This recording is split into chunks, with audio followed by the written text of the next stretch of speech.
This is where you realize number one, you're either a winner or a loser. No, I'm not even joking.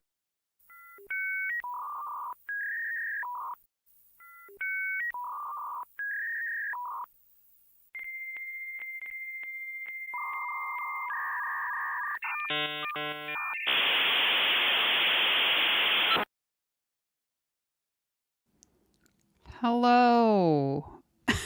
Hi, everybody. Welcome. What is up? What is up, everybody? Hello. Let's see. It worked. Can you guys see him?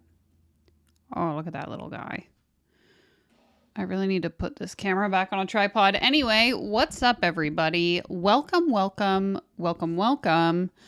Today we're going to learn how to get rich, just like every other time on stream. Yet, my bank account does not reflect the fact that I should be very wealthy by now. Anyways, what's up? Today we're going to be looking at something that was sent to the reaction submission form. So thank you to whoever sent this to me. At first, so they sent multiple YouTube videos and a sales page, and I saw the sales page first, and I was like, gosh darn it, this is a paid offer. And if you've been here any amount of time, you know that I don't like to show things that are behind a paywall, because even though I think things are a scam, I do think it is unfair to creators to have their paid content shared on the internet. So I was a little disappointed, but then I kept scrolling and I realized you also submitted multiple YouTube videos. So what we're going to do is we're going to look at this guy. We're going to look at his YouTube channel. We're going to look at the sales page for his paid offer, and we're going to draw our own conclusions. But before we get into that, let's all take a moment to share in the chat. What are you drinking today? Today I have, oh, that's the French side. One thing about Canada is that all products must be labeled in both French and English. This is the blueberry pomegranate bubbly. Delicious, tasty. So good. Not actually my favorite flavor, but it's good enough. How's everyone doing, though? Let's also take a moment to appreciate my summer nails. So fun. They have little strawberries on them. You can't really tell. But they also have these like bows that are elevated, and they keep getting stuck on everything. So I've had them on for like 24 hours and I already want to rip them off. So that's how my day is going. Cheers to that. Olipop and crisp apple. That sounds delicious. Send me some, would you? Welcome. Monica says, we have manifested and it should appear magically. Monica, this is actually even better than that. Because this guy is going to teach us government secrets, which I don't know about you guys, but I would love to know secrets from the government. So I'm not a conspiracy theorist, but if the shoe fits, you know what I'm saying? Okay. I don't have anything else to say, so let's just get right into the meat and potatoes of today's episode. And if this guy is like the most boring thing we've ever heard in our lives, we can also do something else. I'm open to suggestions, okay? This is your stream as much as it is my stream, okay? And we're all in this together. Also, it's about 4,000 degrees in this room, so pray for me. Okay, I don't know how technology works. Here we go. Okay, so this is what we're taking a look at today. It is called the Everyday Spy, because apparently this guy used to be in the CIA. That's like his whole brand theme that we're going to see as we get into the content today, is that this guy was in the CIA and now he's made it his entire personality, and he sells things based on the fact that he was in the CIA. That's like his credential for why he should be trusted. So, kind of already hate that immediately. It's immediately a no for me. Okay, so when we go to the homepage for his business is called the Everyday Spy. We see this. It says, control tomorrow today. You were born with a secret spy superpower, a natural talent you can use to shape success. The longer you wait, the more you lose. Learn your secret power and take control of tomorrow today. So let's see if we can figure out, who this guy is. Because not getting too much yet. But here he is right here. His name is Andrew. And he is a former CIA intelligence officer. Decorated combat veteran, Fortune 10 advisor. What is a Fortune 10? Is that the top 10 companies? Am I an idiot? Yes, is the answer. And the founder of Everyday Spy, which is the website we're on. He is an expert in influence and persuasion, allegedly. And he teaches people the strategies and tactics that he mastered at the CIA to boost business and career outcomes. So like I mentioned, he basically takes the fact that he worked for the CIA and, in my opinion, uses that as his authority positioning. So like, listen to what I have to say because I used to work for the CIA. That's the whole sort of like brand thing that we're going for here. And honestly, Harrison, this is how it feels. Harrison says the CIA launching masterclass schemes is the ultimate recession indicator. That's why, like, when I got sent the sales page, which we can go to next, it literally says the high income crash course. And then as I was scrolling, kind of skimming through it, I see that like it's done by a CIA spy. Like, what the is happening? I don't understand. He must have missed the day of class where they learn the first rule of Fight Club is you don't talk about Fight Club. And we will get to some of that too. There's some different Reddit threads and things, and I don't know. I'm not American. I don't know a lot about the CIA, but aren't you a spy? Isn't that supposed to be a secret? Are you allowed to tell people you were in the CIA? I guess once you left. But to me, there's just like something immediately suspicious. My red flags were going off with, like I've said, leveraging that as your piece of authority. So already I'm highly skeptical of what's going on. But before I even decided we were going to stream about this, I went on Google and I searched how long was this guy in the CIA, and I came across this video. So let's watch this first before we get started. I was actually in the CIA for a comparatively short period. I was only in for 7 years. Many people make a 30 or more year career out of CIA. So isn't it funny that he himself is admitting I was in it for a comparatively short amount of time? Already, I feel like we're saying the quiet part out loud. So it was really quite a small blip in terms of my overall life. I wore the U.S. military uniform for 7 years before that as well. So 14 years total spent in service to the United States. Okay, so he was in the military for 7 years, and then he joined the CIA for 7 years, and then he presumably quit the CIA to sell online courses?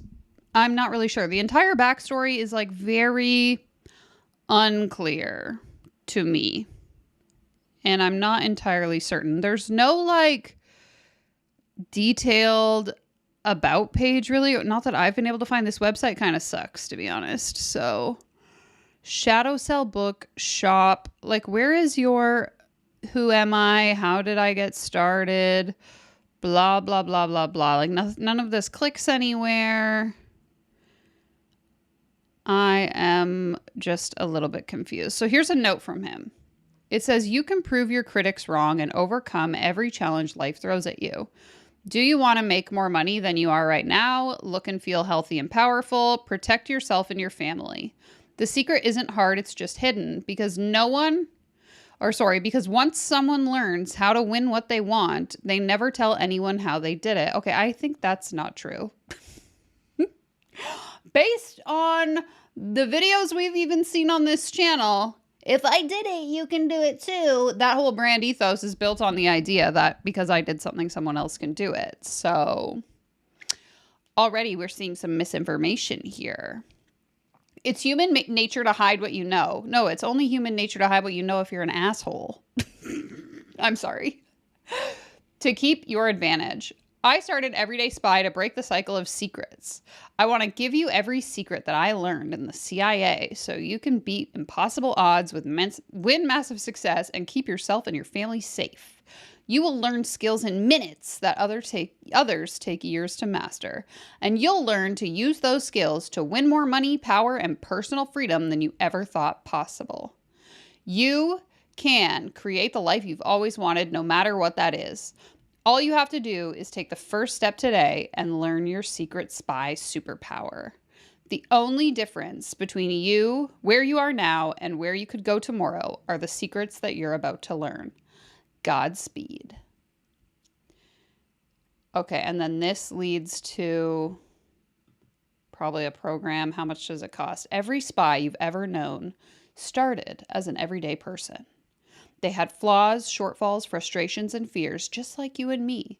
But they also had a spy superpower, sometimes hidden deep inside. Today you will discover the secret spy talent that you were born with. This is so funny to me because it feels like every single sales page we've ever seen on this channel over the course of the past 3 years, only rather than being like girl boss business babe themed, it's like giving I'm 12 years old and want to be a spy when I grow up.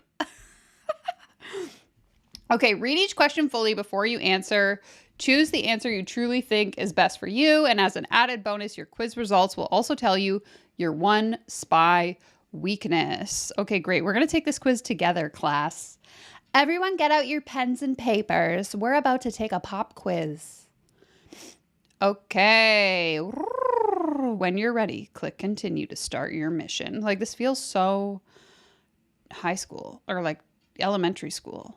When we used to have computer time and you'd do like little games on the computer, that's what I feel like I'm doing. Where in the world is Carmen Sandiego? Okay. A stranger bursts into your front door. What is the first thing you do? And be sure to drop A, B, C, D, or E in the comments. The probability of a stranger bursting through my door is so low, this question is not realistic for me. B, I wasn't surprised because my home security alarm alerted me before the door was open. C, I calmly greeted the stranger and offered them a drink. D, I keep my surprise hidden, note my closest self-defense weapon, and politely tell the stranger that this is not their house. Or E, I pull my concealed weapon, aim at the intruder, and mentally prepare for a second assailant. Okay, guys, put in the chat A, B, C, D, or E, and we'll pick that answer. Majority wins. In the meantime, I will catch up on your comments. Monica says he should know better than to scam people. Scamming is beneath no one. That is one thing I've learned in this time. You know what? I got a DM last week on Instagram from a dentist. Apparently, even the dentists aren't safe because there's now coaches for dentists. So, hate that for everyone. LMAO, not the spy pain points. This is so unironically funny. This is just so silly. It's giving James Bond selling Kangen water. So true. So true. I was trying to find the right sound, but I cannot. So instead, I will give you a classic. This one. I'm always baffled when people don't have a life coach or don't want one. I'm like, what? It's the most amazing thing ever. It's the most amazing thing ever. Okay, we got an A, a B, a D, and a D. 2 Ds is the answer for me. I keep my surprise hidden. Let's see what's next. What is the fastest way to get a person to buy the used bike you are selling? Guys, how did we get here? I'm confused. We're 10 minutes in, 15 minutes in, and I don't even know what's happening. Okay, the fastest way to get a person to buy a used bike that you are selling. A, build a rock solid ad with a good picture, a competitive price, and a good description. B, use minimal words in the ad, take a ton of photos, and charge a low price. C, make an ad that can easily be copied and used on multiple platforms, social media, classifieds, community boards, etc. D, free bike, just pick it up. Honestly, that would be my approach. Or E, research current used bike ads, pictures, and prices online, then mimic them and price your bike 10% below average. Which one are we doing, guys? A, B, C, D, E? Let me know in the comments. The LARPing is insane, but E, since we live in Delulu land, bring on the second scammer. Aaron says, I had a stranger try to burst open my spare living room door that we didn't use. So I opened the actual front door right next to the other one and said, "This is my home." Yeah, the irony of me receiving this question today when I was literally, if you haven't seen my Instagram story, filming a video today where I'm pretending to purchase a used bicycle. Harrison says, you're the bike influencer. You tell us. Personally, I would download the Carrot app today and look at my local listings. Okay, nobody's agreeing here. We're getting D, B, E. So I'm going to go ahead and pick free bike because that's literally what I would do because I'm so lazy and I don't want to argue with people on Facebook Marketplace. Why is money important to you? A, money isn't important. B, money is image. C, money is power. D, money is a tool. E, money is useful. Once again, my money's on C, money is power, but let me know what you guys think. And in the meantime, I just want to remind you of this one thing. Money, I don't call it money anymore. I call it fuel units. We actually don't call it money on this channel. We call it fuel units. So why are fuel units important to you? You can let me know.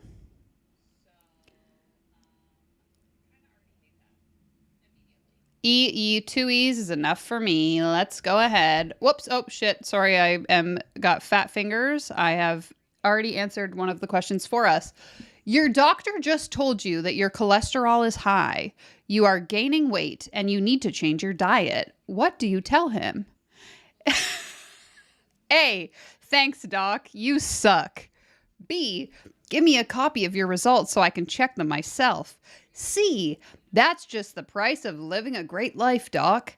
D, let's schedule another checkup in 6 months and see how much I improve. E, you just gave me the perfect excuse to get a new smartwatch. Which one's it going to be? My money's on A, but I'm open to suggestions. So let me know. Let me know.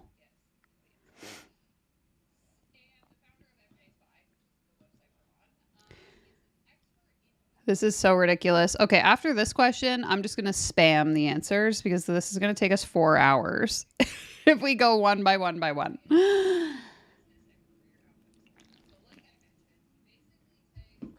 Aaron says, isn't this just what most women are told when we go to the doctor with a complaint, though? It's always, maybe you should try losing weight. Okay, an overwhelming number of D's. So let's go with that. And now I'm just going to pick A, B, C, D, E, A, B. Submit. Okay, let's see. Drum roll, please. I believe I have a sound for that. Your spy class is... Oh, wait. What? Oh, I gotta put my email in. Okay. Please hold just in case it accidentally gives away personal information. So I'm not gonna stop sharing my screen. Show me my superpower. All right, we're in. We're back in, baby. Okay. Oh my God. Sorry. I don't know how the computer works. Tech Ops Whiz. I did not see that coming. Unique spy archetype Tech Ops Whiz. Your secret spy superpower is problem solving, and your secret spy weakness is second guessing yourself. Guys, we have no self-confidence. We do not believe in ourselves, and that is reflected in our quiz results. The Tech Ops Whiz, I'm having a hard time saying that, like you, have the incredible ability to break down any problem into a few simple parts, rearrange those parts, and then put them together in a useful solution. You have yet to meet a puzzle or problem that you didn't like, and with enough time, you know you could crack any mystery put in front of you. But sometimes people misunderstand you. Misunderstand your focus and hunger for the next great challenge as selfish, and they may even accuse you of being lazy. To that I say... So let's get our balls out, shine them up, shove them right back either in our pants or in our purse, and let's go. Let's go, guys. As far back as you can remember, you have always second-guessed yourself. Sometimes it was over a small thing, like what to eat for lunch. Other times... I can't take this seriously. It was for big things like college majors and romantic relationships. And while you've always known how to solve complex problems, it's never been easy to trust your own solution. Guys, if you're struggling with self-confidence, might I remind you of this quick soundbite? Have you really got that you are God? You are God, and you can do whatever the frig you want, okay? Turn your weakness into an advantage. Realize that no solution is guaranteed to work 100% of the time, and that every answer only carries a probability for success. Remember, getting the correct answer the wrong way in middle school math, as frustrating as partial credit was back then, people still work the same way even now as adults. Your problem isn't that you ever pick a wrong answer, but that you aren't sure if there is a better option out there. A better job, a better salary, a better partner. Tech ops wizards like you are born with the ability to master complex questions with ease, but it takes a little bit of training to master your own brain. What the hell did I just read? I want all of you to let that one especially deeply sink in. Let's just let it sink in for a minute because I don't understand what the fuck we're reading. Help! How much cocaine was involved in the forming of these archetypes? Your guess is as good as mine because I have no idea what's happening. Okay, so we did the quiz. We figured out we're the tech ops wizard. Let's see what he's going to try and sell us to solve our problem of not believing in ourselves. We're only 30 seconds away from the 4 special reports that are going to show us how the CIA prepares field officers to find success and happiness in a world of stress and anxiety. How is this allowed? How is the CIA allowing this guy to leverage the fact that he worked for them to then sell something? There's got to be guidelines around that, no? Anybody? Does anybody work for the government? Let me know. Every secret mission starts somewhere. TV and movies makes the masses think that spy missions are about high-speed boat chases, handsome faces, and limitless ammo during public gunfights. 95% of rookie field officers fail to complete their first training mission. The combination of information overload and a countdown clock beats 9 times out of 20. Blah, blah, blah, blah, blah. These skills are science-backed, mission-proven, and built for real life. Right now, just $17. Wow, so cool. It's the picture of the guy crossing his fingers for me. Again, we're saying the quiet parts out loud. Am I right?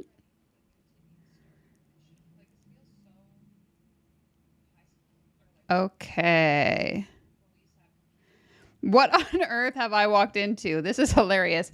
We are investigating a alleged former CIA officer who now sells online courses. One of which is going to teach us how to get rich. We haven't gotten there yet. We took a quiz in the meantime to figure out what kind of spy we are. And I'm having flashbacks to the year 2004 in my elementary school computer class.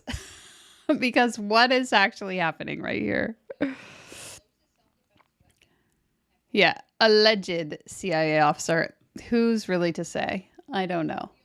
Okay, so at least now we've got a little bit of a foundation. This guy is leveraging the fact that he was once in the CIA for 7 years, which is okay, cool that you did that, but that's not a ton of time. I don't know. I was trying to think about this in the context of my own life. And I'm sure I've mentioned it. I have mentioned it, I know, in passing before. I used to be a firefighter for about, I think it was 6 years, maybe. And as I'm reading through this website, it's making me think that if I were to launch an entire personal brand around, I used to be a firefighter. Here are my secrets that I learned about being a first responder. Meanwhile, in my head, I'm that was 4 or 5 years 4 years ago since I did that. And I only did it for 6 years. So I'm not even experienced enough really to then teach other people. So it just seems crazy to me that you would do a job for 7 years and then make the rest of your career in life all about that job you did one time however many years ago. Like, I don't know. There's just something that feels so weird to this about me, that feels so weird to me about this. To take one thing you did at a fraction of your life, because this guy has to be like in his 40s, just based on how he looks. So a very small fraction of his life was spent doing this job, but now he's based his entire business and personal brand around the fact that he did this thing at in a glimpse of time. I don't know. There's something so weird about that. Yeah, this is going to be my new program launching next week. It's called Put Out Fires in Your Business Without Lighting Your Wallet Aflame. I'm rebranding my entire website to circle around the fact that I used to be at one time a firefighter. Love that for me. Okay. So let's go ahead and watch one of his YouTube videos. Maybe that'll give us a better picture of like what's going on here. This one is titled CIA Spy, Getting Rich Without Working Hard is Easy When You Understand This. Or we have CIA Spy, How the Rich Make Their Money Out of Thin Air and You Can Too. So do we want getting rich without working hard or getting rich out of thin air? Let me know in the comments. We can watch both, but we'll start obviously with one or the other. So just let me know. Monica says, don't look so scary. Yeah, he looks kind of upset, but what can you do, you know? Get rich without working or get rich out of thin air. Both essentially the exact same thing, in my opinion. Monica's vote is for thin air. Make money doing nothing. That sounds exactly like what I would love to do. And the best part about these YouTube videos we're about to watch is this. And I want nothing from you. It's free. Free. It's free. This YouTube video we're about to watch is free. Free. Okay. Let's start with this one. And then if it sucks, we'll watch the other one. And if it doesn't suck, we'll also watch the other one anyway. Okay. That the rich somehow kept getting richer. Whoops. Okay. Anybody who lived through the Great Recession and the COVID crisis noticed that the rich somehow kept getting richer, even though the overall economy was on the verge of collapse multiple times. And that brings people to a question where they wonder, how is it that the rich stay rich? How do the rich actually benefit from a crisis? How do the rich get richer even while everybody else is struggling to survive? As you probably already assumed, it has nothing to do with working harder. When I was at CIA gave us the tools and tactics that wealthy people use to literally print money. Okay, so then why isn't everyone who works for the CIA super wealthy? Or are they? I don't know. I don't know anything about the CIA. If I work for the CIA, am I even allowed to say that I work for the CIA? But that aside, if I'm working for the CIA and they're telling me all these secrets that rich people know that normal people don't know, why am I not rich? Why am I not a cajillionaire? So many questions. While everybody else is stuck playing by the rules. This formula isn't taught in schools. In fact, it isn't even talked about publicly until somebody has a net worth of over $2 million. Wait. What did you just say? I gotta watch that again. While everybody else is stuck playing by the rules. This formula isn't taught in schools. In fact, it isn't even talked about publicly until somebody has a net worth of over $2 million. Okay, based on what statistics? Where is the study that shows you cannot learn this information until your bank account has $2 million? Because I'm going to hazard to guess you just pulled that out of your ass. And that whatever you're about to teach me, I probably could find online if I looked hard enough. Feels like a very arbitrary, random number to just say, nobody who has less than $2 million knows this. So if my bank account is $1.9 million, you're telling me once I deposit another 100K, all of a sudden this information just unlocks? Guy. Again, something, I can't pinpoint what feels off about this, but something doesn't feel right. It's very suspicious. But I promise you that once you hear the formula from me today, You'll never forget it.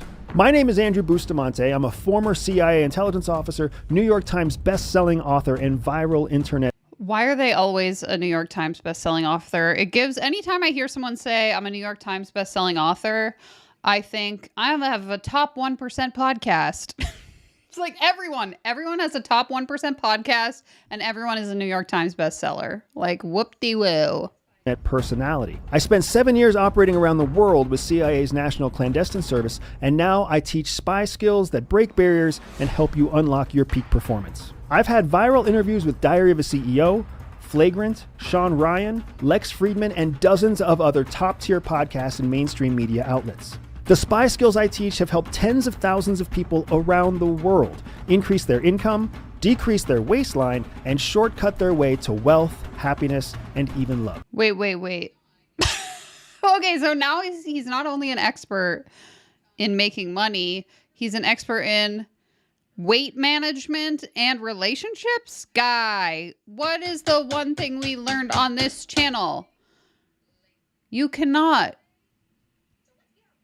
Like, what? Why are we building a business solving everyone's problems? This is like red flag, red flag, red flag. Someone needs a red flag counter. I need to put one on the screen. Like, Guy, what is happening? Today, I want to teach you one of those secret spy skills. The first thing you need to understand about how the wealth can print money while everybody else is stuck in the same rat race is understanding that wealthy people build their wealth by building something called assets. Oh my God, guys. Have you ever heard of this thing called an asset? A-S-S-E-T. You probably don't know what that word means because you're a poor, broke loser.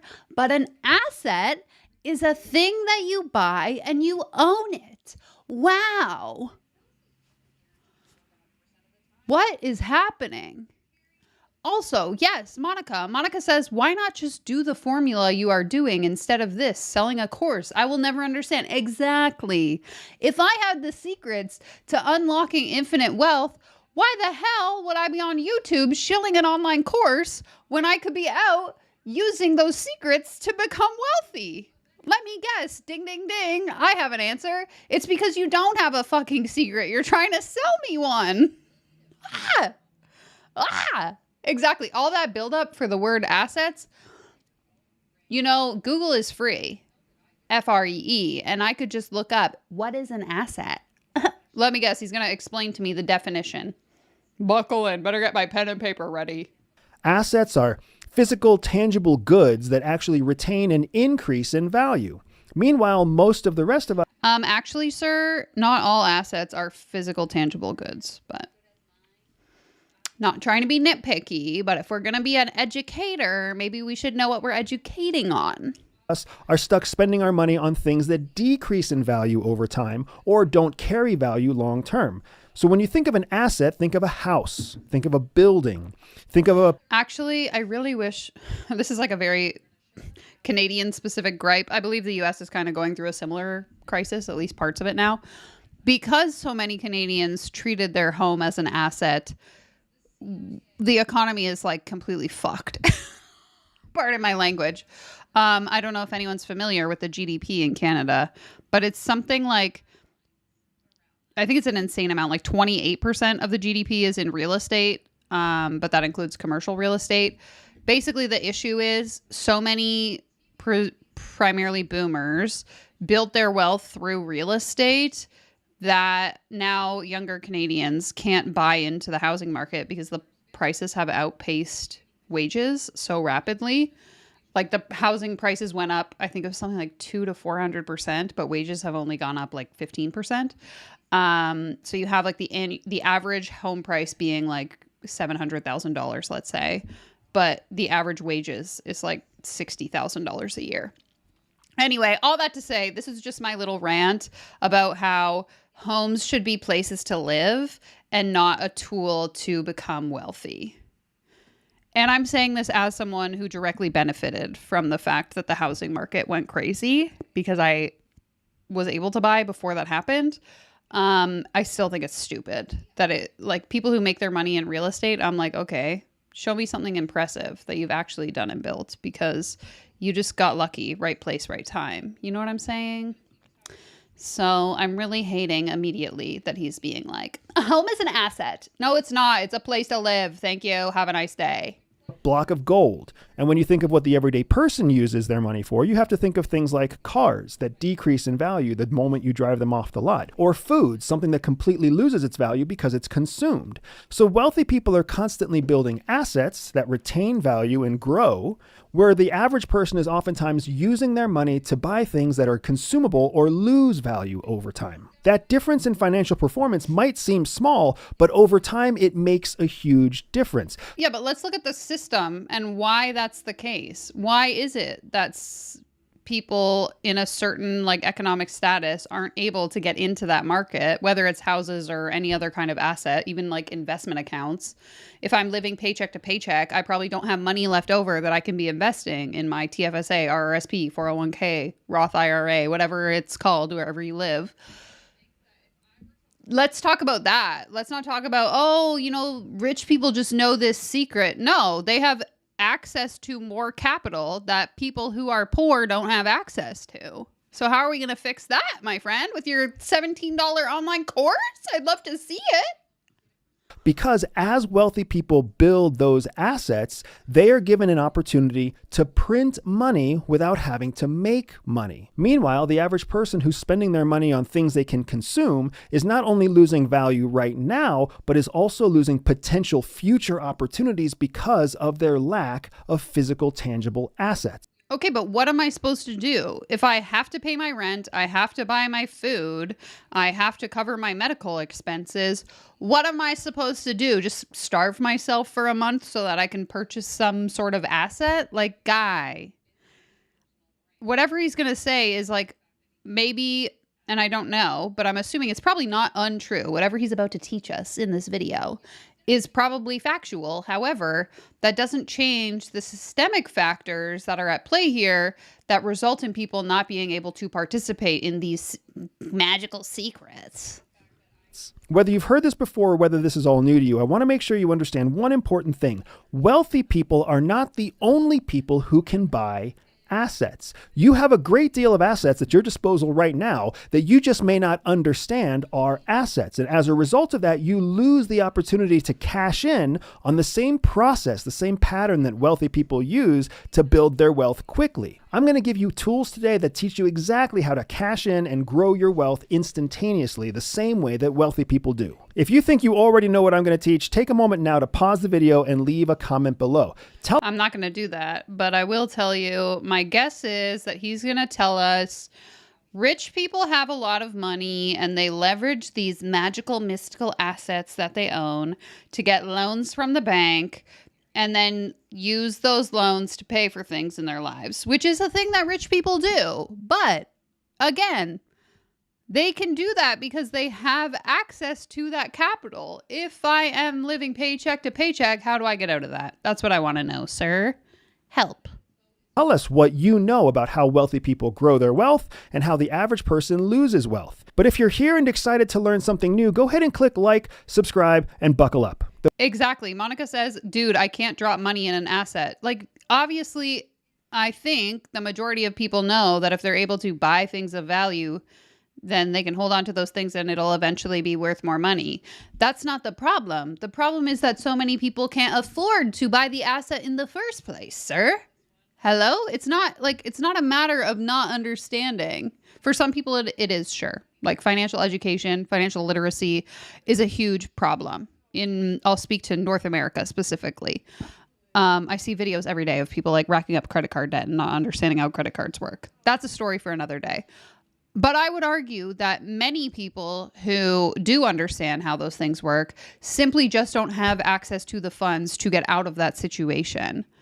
So it seems so out of touch to be like, you're just dumb and don't understand how wealthy people operate, but I'm so smart and I'll teach you, versus there are greater issues at play here that have created the system that we're living in.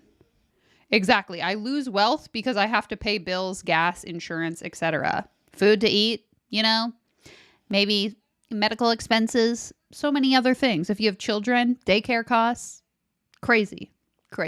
The first thing I want to teach you about is a tool the wealthy have called a securities-backed line of credit. The securities-backed line of credit is a tool that banks use to incentivize wealthy people to take out loans from that bank. There it is. A securities-backed line of credit is nothing more than a loan that is given against assets that the wealthy person already owns. What that means is the bank understands that a wealthy person with a large line of assets already has a number of things that they can use as collateral against a loan.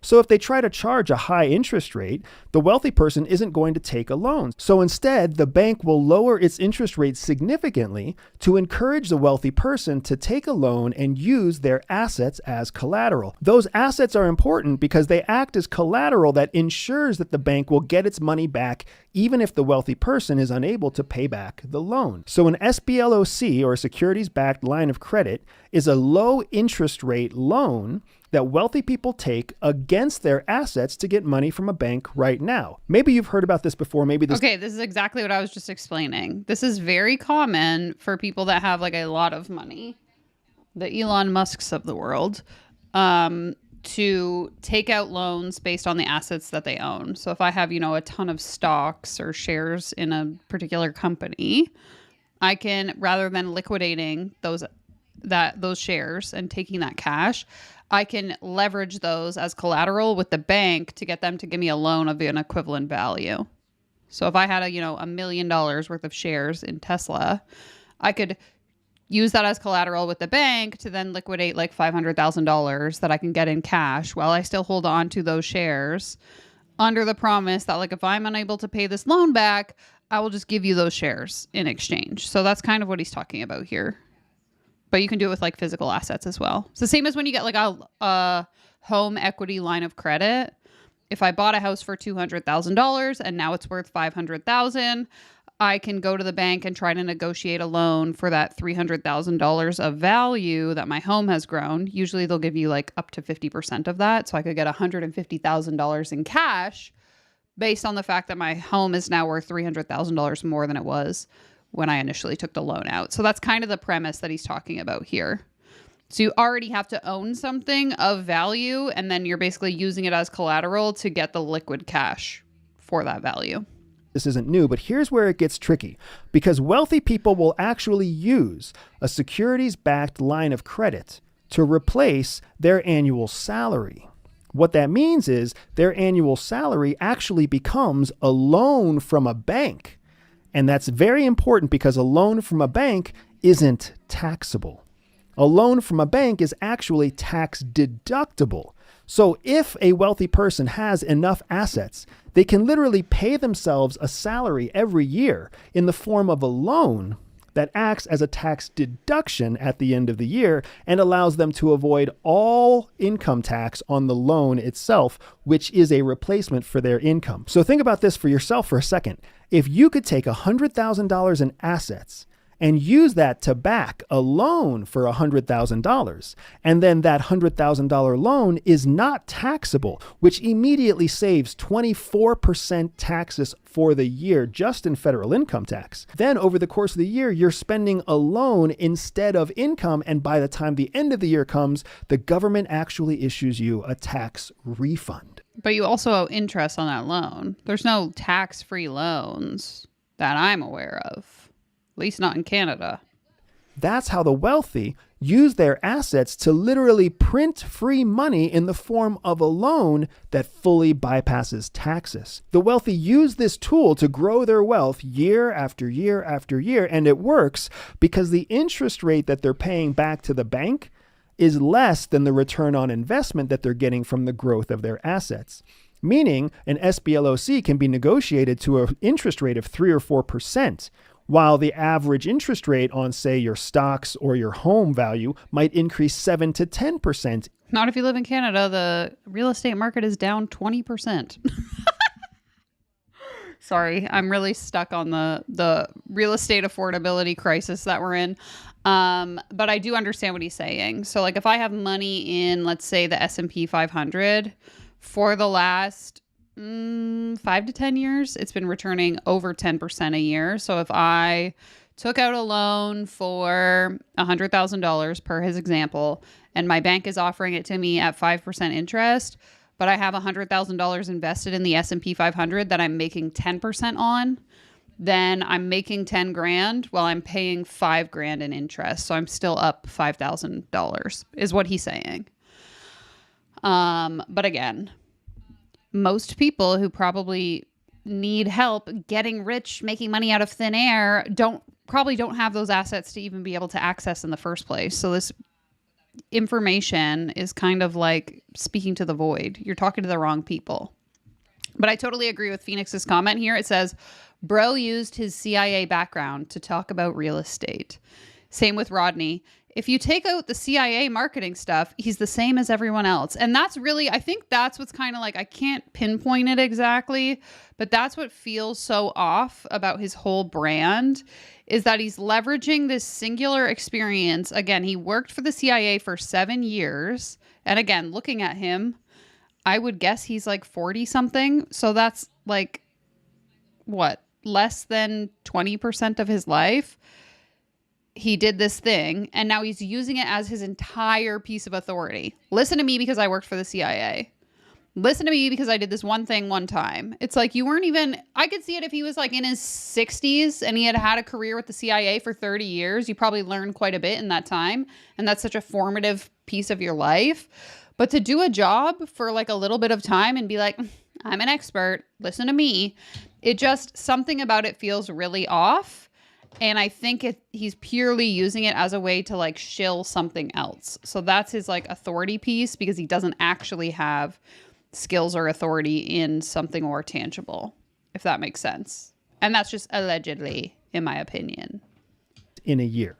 So you're paying back the loan with assets that are appreciating faster than the loan itself actually creates interest. The securities-backed line of credit is just one of several tools that banks use to allow the wealthy to continue to print money while you and I have to work for our daily bread. A second tool that banks use to incentivize wealthy people to take these loans is something called a materials equity line of credit, or a MELOC.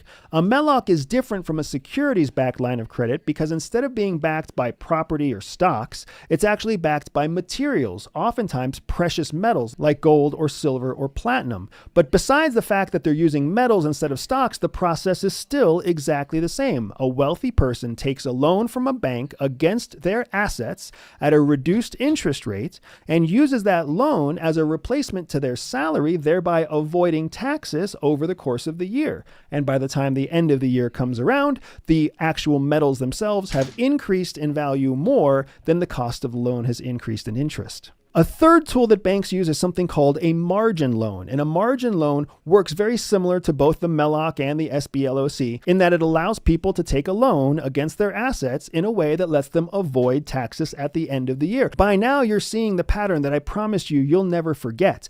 Wealthy people are able to avoid taxes by using loans instead of income to build their wealth. And that's a massive distinction, because once you're able to replace your income with a loan, you bypass anywhere from 19 to 35% taxes every single year. And when you back that loan with assets that are growing between 7 and 10% a year, every year you are literally able to borrow more.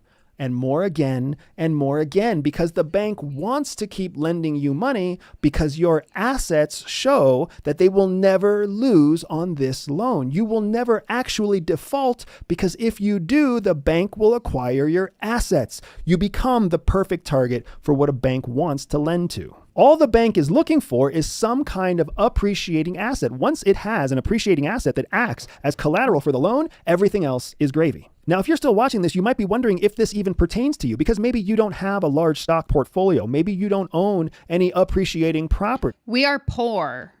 What can I do if I'm poor? Help. And if that's the case, I would say that the main learning point for you here is recognizing that you have access to more capital than you could ever imagine, simply by understanding the concept that banks want to incentivize people to take loans that are backed by some kind of asset or guarantee. So let me... Okay, guys. So if you heard it first, if you're working a minimum wage job, maybe you work at McDonald's, maybe you work at your local CVS, all you got to do is know this information. Can't afford an asset? No problem. At least you know that owning an asset is the secret to getting wealthy. So you are now richer simply by knowing this information. Talk about a few guaranteed assets that you have that you may not recognize. If you're tired of working harder every year just to earn less money per hour, listen closely. Okay, your number one asset is your time, your health, and your mind. That's what I'm going to guess he's going to say. Let me know your guesses in the comments. 99% of the people hearing my voice right now will never change. They'll get motivated for the next 10 minutes, then get distracted, forget, and go right back to being underpaid. Don't let yourself be one of them. Instead, I want you to be part of the 1% that knows how to negotiate a raise, position yourself for promotion, and play the hiring system against itself. You can get ahead fast. That's why I built the High Income Crash Course, a step-by-step system to help you increase your income without working more hours. Why did I not guess it was going to be a pitch for a stupid program? I hate it here. Inside the High Income Crash Course, I'm going to teach you how to negotiate a raise like a pro, so you can start earning a 6-figure income. I'm also going to give you the one psychological tactic you need to know so that people immediately understand your value. I want to show you how to stop being ignored and overlooked by your boss and your boss's boss. And most valuable of all, I'm going to give you a powerful and simple 3-step method that allows you to get a massive salary jump every year. Thousands of people have bought my High Income Crash Course for $47 and gone on to have incredible career success. Where's your success? Why you got to be shilling this online course if you're so successful? I have so many questions. Okay, I'm just going to skip because I am not interested. But thank you for the offer. Description below or scan the QR code on your screen now. Higher income is closer than you think. First and most important of all, I want you to understand that Sorry, I'm laughing because, okay, in Canada, we have the banking system here is quite different than the US. We only have essentially like 5 major banks. And one of the main banks is called Scotiabank, the Bank of Nova Scotia. And their slogan is, Scotiabank, you're richer than you think. And that's literally, I feel like that's what he just said or something very similar. dollars more than you make right now. Stop feeling trapped. Click on the top link in the description below or scan the QR code on your screen now. Higher income is closer than you think. Oh, higher income is closer than you think. I just had a flashback to the commercial. Sorry, complete aside. First and most important of all, I want you to understand that you should never take a personal loan. Asking for a personal loan is like raising your hand and telling your bank that you're already bad at managing money. And you're most likely raising your hand and telling them that you're bad at handling money because you don't have any assets that you can use as collateral for that personal loan. And that is exactly why banks charge between 11% and 18% interest for collateral loans. They literally call these dummy loans because they already know that any dummy who signs up for this loan is unlikely to pay it back and will lose everything in the process. So don't take a personal loan. Instead, I want you to try one of these options. First, you can take a loan against anything from a 401k to a savings account to a certificate of deposit known as a CD. If you have any of those assets, a 401k, a savings account, or a... Sir, are you a financial advisor? Because last time I checked, spies were not financial advisors, and I don't know if you're allowed to be giving this information out. CD, you are literally able to follow the same process that wealthy people use to borrow against their assets. These type of loans are called passport loans. Sometimes they're called savings secured loans or shared secured loans. They're basically showing the bank that you have cash assets or savings assets that you want to borrow against instead of pulling the money out of the savings account itself. And because these loans are backed by cash or a certificate of deposit or a retirement account, the bank knows that it's a guaranteed win. There's no way you will default and be unable to pay the loan back. And that gives the bank the ability to give you that loan at a very low interest rate. Again, an interest rate lower than the return on investment that you get from your asset itself. Another powerful asset that you have access to is your friends and family network. I'm sure you've heard of people who have started a business by taking a loan from a family member or... Just cold call 100 of your closest friends and family and ask them each to give you $10. And if all of them say yes, you will have $1,000. And you can use that $1,000 to start your own business and become so rich. You want to get rich and you want to have a rich life? You listen to me. Listen to my advice and get started on making your top 100 list today. friend. There's nothing wrong with that, but there is a better way to take that loan. It's called a transfer of capital. So consider two options. You want to start a business, so you go to your dad and you ask your dad to let you borrow $10,000. Your dad doesn't know whether or not your business is going to succeed. And maybe in the back of your head, you even know that you never really have to pay your dad back whether you win or lose. What if my dad doesn't have a $10,000? Again, we're thinking about people who are living paycheck to paycheck, many of whom probably grew up in situations very similar, whether they grew up in poverty or they grew up with parents who also lived paycheck to paycheck. Like, a lot of that socioeconomic status is essentially hereditary. Like, it's passed down. If you're born into a certain class, statistics show you're much more likely to continue to live in that class. It's less likely that you're going to jump from like living in poverty to being ultra wealthy, right? Is it impossible? No. But is it probable? The statistics show it's not super likely. So that being said, if I am someone who is living in poverty, or even just, living in a lower class, lower income, even middle income life, I might not have parents that have $10,000. So how am I supposed to go ask my dad for a loan if my dad doesn't have the money? So many questions, no answers. This type of family or personal loan is not the most efficient way for you or your dad to start building wealth in the future. Instead, you should use something called a transfer of capital. In a transfer of capital, your dad still gives you $10,000. All you need to do is have a simple email or a very simple letter where your dad says for himself that he's transferring $10,000 in capital to his son or his daughter to you in exchange for some small amount of interest, let's say 3%, 4%. So what that means is your dad is making a single letter at one point in history saying that he's transferring capital to another person in exchange for a repayment with interest. So when it comes down to it, your dad is still giving you $10,000 and asking you to pay it back with 3% interest. But the major difference is actually what happens in the eyes of the IRS, because a transfer of capital through the eyes of the IRS is a tax deductible option for your dad. Meaning if you ever don't pay back that $10,000, he can literally deduct it against his taxes along with the 3% interest that you also aren't going to pay back. And if you do pay back the loan and the interest, the IRS never has to know about it one way or the other because the transfer of capital was returned. So with a transfer of capital, you have a far superior option to the traditional lending that most people ask from friends and family. The fact is, so allow your parents the privilege of giving you $10,000 so that they can write it off on their taxes. Guys, this sounds like tax fraud. Oh my God, what is happening? Somebody help. Just have your dad call 10 of his friends until he has the money. Step outside your poor, broke, hater mindset. You know what? You're right. I better get my dad to make his own 100 list so he can call 100 of his closest friends and ask them each to give him $1 so that he can give me, or sorry, how much money do I need? $10? $100? Everyone needs to give him money so that he can give me $10,000. You're so right. I should work on that. I'm going to do that right when we get off here. Send him a text today. Even if they had the money, my mom has 4 kids. My dad has 8 kids. Neither of them are going to give one kid something they wouldn't be able to give to all. So true. So true.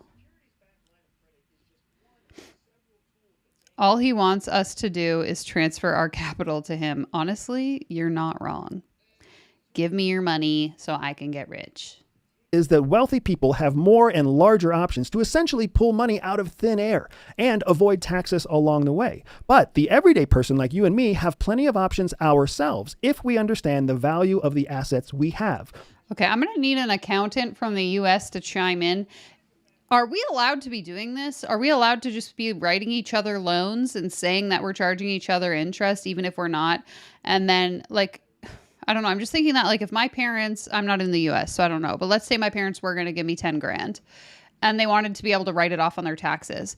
They could just say that they're giving it to me as a loan at 3% interest, even though it's a gift, but they want to be able to write it off. So they're going to say it's a loan so that they can write it off. To me, that feels like tax fraud. which is basically what he's suggesting. Because he's like, oh, just get your parents to give you 10 grand, which, okay, sure. If you have parents that want to give you money, great, amazing. Love that for you. But to then say, oh, but make them frame it as a loan so they can write it off on their taxes as a loss. Wouldn't we just be writing off every single gift we've ever given anyone? Because we should save the taxes? Like, that's why I'm like, this guy's not a financial advisor. Why is he giving finance advice? Because this seems like I would do this and then be like, the IRS comes for me. And I'm like, but the guy on YouTube said I could do it. He said it was fine. He said that this is how the wealthy get wealthier. Let this be your warning to not take financial advice from random guys on YouTube. Or anywhere on the internet for that matter. Exactly. Does that mean you can just keep lending the same 10K back from your son and father every year and make money each year? That's what I'm saying. Because it's like, my dad gives me 10K and he writes it off saying that I never paid him back. Then the next year, I give my dad 10K and I write it off as a loan saying that he never paid me back. And then we just keep doing that every year. So then every other year we each get to save 10K off our taxes. Like, I feel like, to me, and again, I'm not a tax professional, that might be something you can do, but I feel like we're only getting half the picture. Like, there's probably some kind of regulation or requirement that we need to fulfill in order to be able to do that, right? Like, do we both have to have corporations set up? Like, what's the play here? Guarantee he doesn't understand tax law to understand the difference between a deduction and tax evasion. That's the vibe I'm getting for sure. It sounds like tax fraud, but I'm not certified to say. You and I both. Are you feeling happy? Are you feeling grateful? Are you feeling empowered? Are you feeling relief? Are you feeling, how does that feel? How does it feel to know that you're about to commit tax fraud? Let me know in the comments. Whether those assets are friends and family, or whether that is a basic savings account, or maybe it's a 401k that you've been contributing to in small amounts for the last 10 years. Any of the assets that you've been building create opportunities for you to take a line of credit that replaces income. And by replacing income with a loan, you are no longer subject to income tax because in the eyes of the IRS, you're not making income, you're taking a loan instead. And that's the way the wealthy pull money out of thin air. If you learned something from me today, go ahead and hit No, thanks. I'm not going to do that.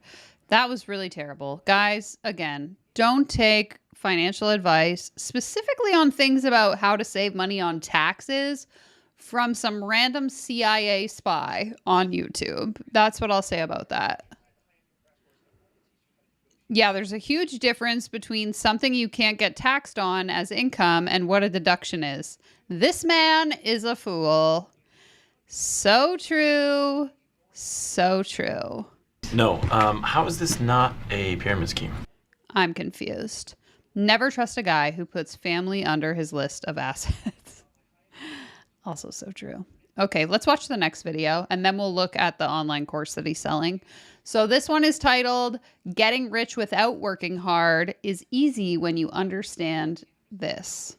There's a reason that the rich keep getting richer, and it has nothing to do with working harder. During my time at CIA, I learned a pattern that wealthy people use to literally print money while everybody else is stuck playing by the rules. Okay, but if you learned that pattern, again, same question I had 20 minutes ago.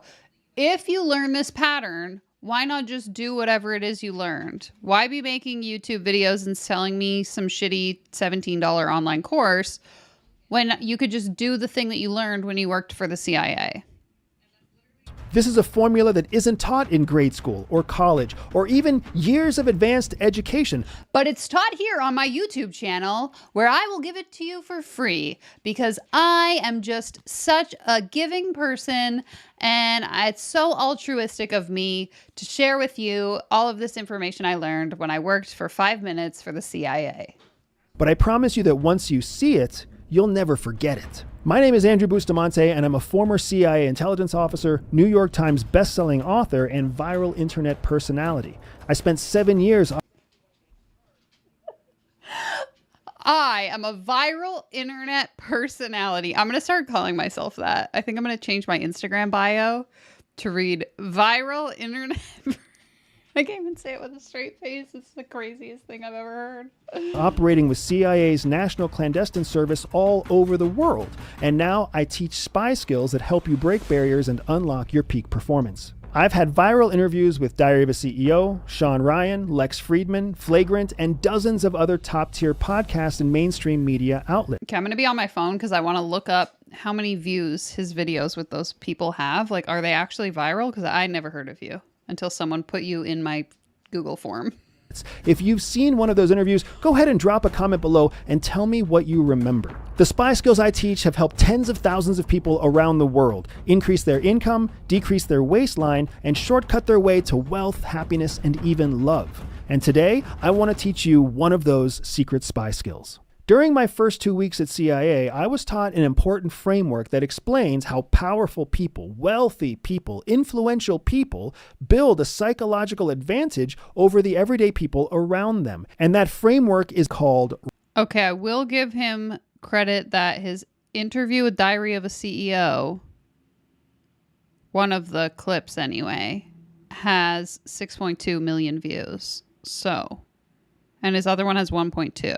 So I guess technically that is viral. But does one viral video make you a viral internet sensation? That is the question. Because most of the videos on his own channel, not necessarily viral by internet standards.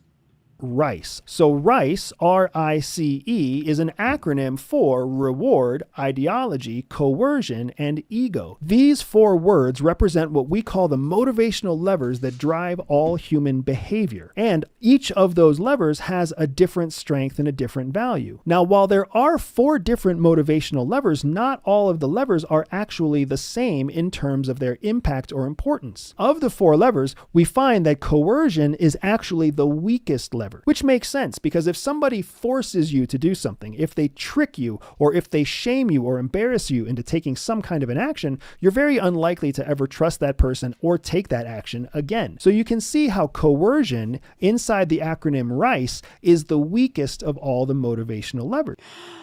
Aaron, I'm laughing because that's exactly what I thought when he said it first. RICE. Rest, ice, compress, elevate. If you've ever rolled your ankle, you know it too well. But that should raise a question: which one is the strongest of the 4 levers? So while we know that coercion is the weakest, CIA taught me that ideology is actually the strongest. And that... Okay, I wasn't paying attention. So what is RICE? Sorry. Reward, ideology, coercion, and... damn it. Reward, ideology, coercion, and ego. These 4 words represent what ideology is actually the strongest. And that is the key. That's the secret to how it is that the rich keep getting richer while the rest of us are still playing by the normal rules. Because the rich, the powerful, the wealthy of the world understand how to use our ideology as a motivational lever to get everyday people to take actions that actually benefit the wealthy and powerful and elite of the world. And okay, this is maybe like a me thing, but I've always had this problem with, and this isn't unique to this guy, this is like the general population of like people on the internet. There is this very clear divide of like an us versus them mentality, as if like the rich are this like specific group over here, and then everyone else is like the poors over here. And it's like, okay, yeah, you do have like the ultra wealthy, you know, like Elon Musk, Jeff Bezos, Mark Zuckerberg. I'm not talking about those people. I'm just talking about, you know, per his example, anyone with over $2 million in their bank account. A lot of people who would fall into that category of like being classified as rich are still normal people.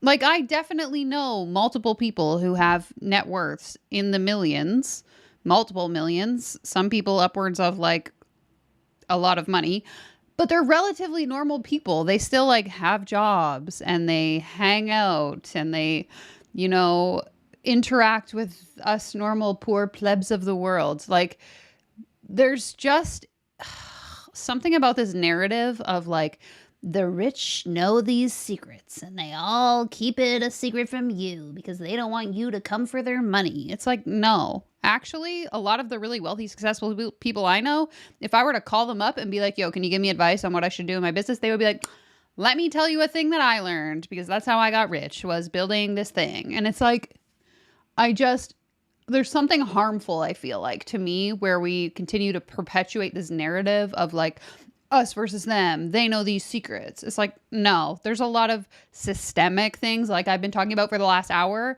that we need to work on to change these problems as to like why poor people are poor and why certain rich people are rich. That it's not about knowing the secrets so much as it is like, we got to fix these other problems before we can even make it possible for people to be able to access these things that aren't actually a secret. All of this information is publicly available. Sorry, I'll stop. Thank you so much, Amy. Amy said, I was a teenager for 7 years in the 90s. That makes me a professional at being a teenager. I think I will create a course. Oh my God. Oh my God. What a great idea. I love it. I live, laugh, love it, actually. And I would love to remind you of this. And so when I was laying on that couch and I wanted to move up this pyramid, that was one of the big breakthroughs. One of the big breakthroughs I had recently was remembering that I was a teenager. Therefore, I am an expert at being a teenager, and I'm going to start a podcast because A podcast is the greatest education you can get. a podcast is, in fact, the greatest education you could get, which means I'm going to use that to become a life coach for teenagers. I'm always baffled when people don't have a life coach or don't want one. I'm like, what? It's the most amazing thing ever. So true. So true. Thank you so much, Amy. I appreciate that. As does Bubba and his treat stash.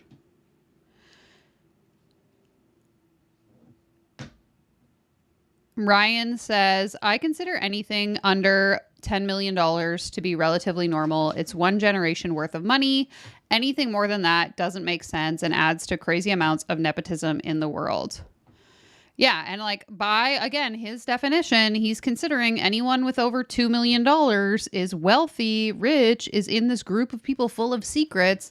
I'm like, no, maybe if you're ultra wealthy, but even then, I don't know. This could be like a whole conversation we could have another time about people getting wealthy. But anyway, I just find it really frustrating when they act like it's like this secret group of elites.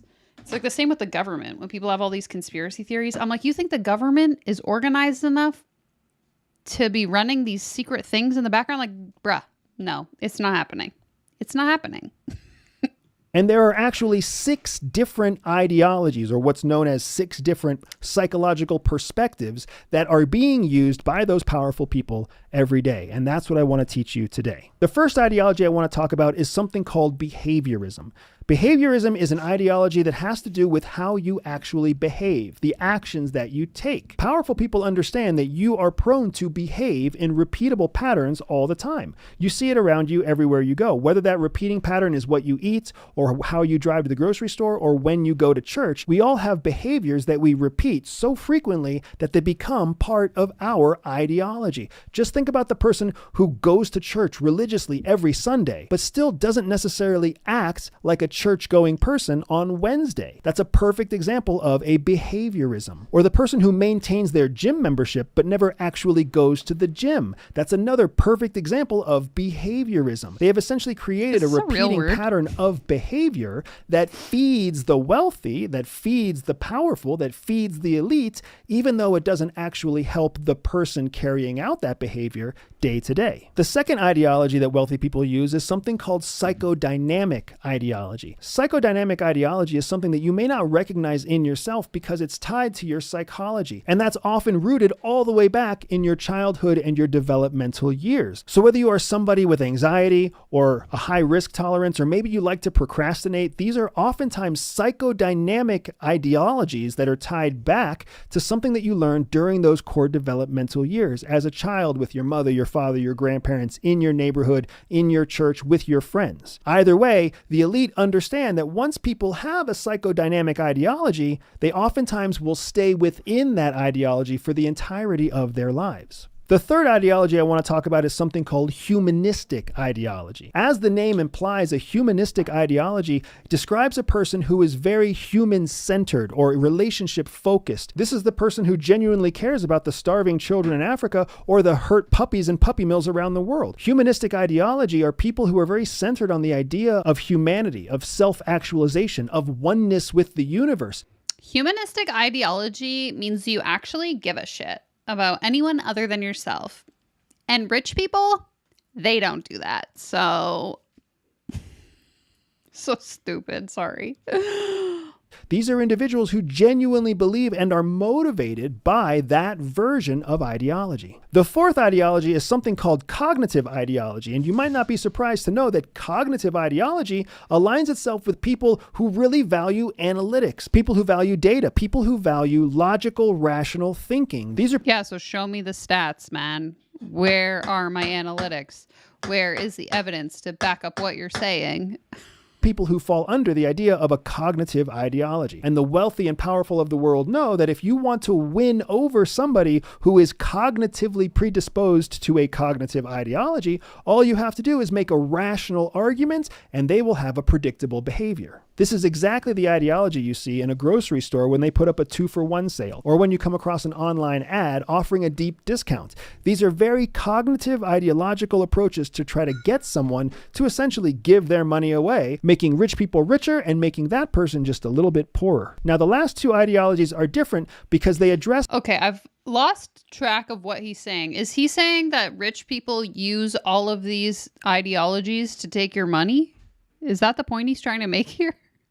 What's happening in the environment around you rather than you as the individual. So as a review, we know that the first four ideologies have to do with the behaviors that you carry out, your experiences in your own childhood, how you feel about humanity and oneness and self-actualization, and how you feel about approaching problems with logical, rational thinking. In contrast of the last two ideologies, the first one has to do with your own personal biology, the actual chemicals and cellular makeup of your body, of which you have no control. Some people are highly emotional simply because they have hormones that predispose them to high levels of emotion. Other people struggle with stress because they are chemically unable to process the stress hormone cortisol. Some people have mental disorders and other people are neurodivergent. These are all forms of a biological ideology that the individual themselves can't control, but the wealthy and elite know how to manipulate for their own gain. That's where you find the culture. Because the wealthy and the elite are evil and they're out to steal all of your money so they can get more wealthy. Burn them. Of pharmaceuticals that we have here in the United States. And it's also why you have more people than ever before signing up to work with therapists and counselors. Because at the end of the day, people believe they have some sort of biological issue that they can't solve without outside help or some sort of pharmaceutical solution. Okay, but that's literally true sometimes. Like if I'm born bipolar, I certainly hope I'm getting help from medication and external people who are going to help me control my symptoms of mania. Oh my God, I can't take this guy seriously. This is why we need tariffs on podcasting equipment, because you look at him, you know, maybe you're like slightly less educated. You don't have good discernment. You come across this YouTube video. He looks like an authority. He speaks very confidently. You might believe that what he's saying is fact, even though he has no business talking about this on the internet. That's all tied to a biological ideology. The sixth and final ideology, I definitely think he's just using big words to sound smart, William, is something known as a social ideology, sometimes called a sociocultural ideology. Like the biological ideology, the sociocultural ideology happens outside of you as an individual, because it's defined by the cultural environment that you're brought up in, the cultural environment where you come of age, the cultural environment where you work. It's defined by what are cultural norms, social norms, expectations that exist in the environment where where you live. You can already see how that sociocultural expectation would be different if you were born in Beijing versus if you were born in Park City, Utah. And that applies to everybody all over the world, because everywhere you go, there are small microcosms of unique sociocultural importance all the way down to the home itself. And that's how two neighbors can raise their children in completely different ways, even though they only live a few feet apart from each other. If you're tired of working harder every year just to Buy my course. earn less money per hour, listen closely. The ad inserts are so jarring because it's like, we're here, we're chilling, we're zoomed out a little bit, blue background, then boom. If you're tired of working harder every year just to earn less, a raise. Position yourself for promotion so you can start earning. Thousands of people have bought my high income.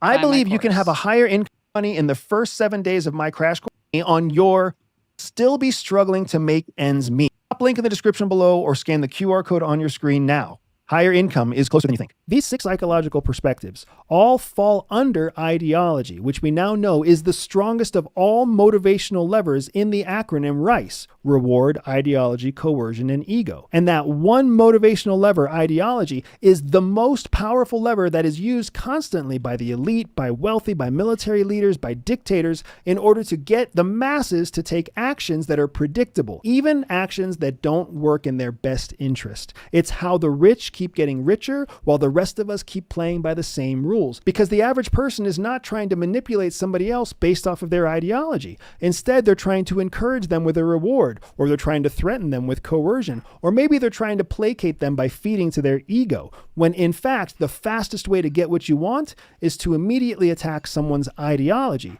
And everyone is carrying 6 major psychological perspectives, 6 major ideologies at any given time. So you're telling me that the wealthy are able to psychoanalyze everyone and figure out their 6 unique ideologies like this so that they can manipulate them? Like, guy, this doesn't even make any sense. Hello? If you want to shortcut your way to what you want the fastest, all you have to figure out is what is one of the 6 psychological perspectives that fall inside of a person's ideology. Whether you want that girl to kiss you, or whether you want that boy to ask you on a date, or whether you want that client to buy the next most expensive service that you offer, it's all about understanding their ideology and using that to motivate the action you want. So, learn how to master the art of manipulation, and you too can convince people on the internet to give you money, and you can get rich. What ideology did you use to make this video, my guy? How are you manipulating me here? Tell me your secrets. If you're really so transparent and want to give away all your secrets, why not just tell me what you did to me right now? Bubba, we're kind of busy here working. If we could stop with the barking.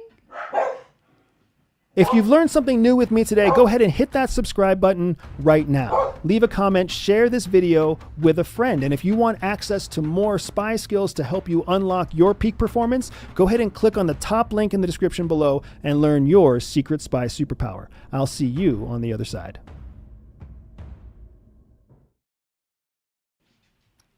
Harrison says, the sad thing is, I know what he's talking about and he's not entirely wrong. I just highly doubt his ability to do it because he sounds like a buffoon. 1 second, I need to close the door. Like, fat fingers. My dogs are having a meltdown. I don't know if you guys can hear them, even though I closed the door.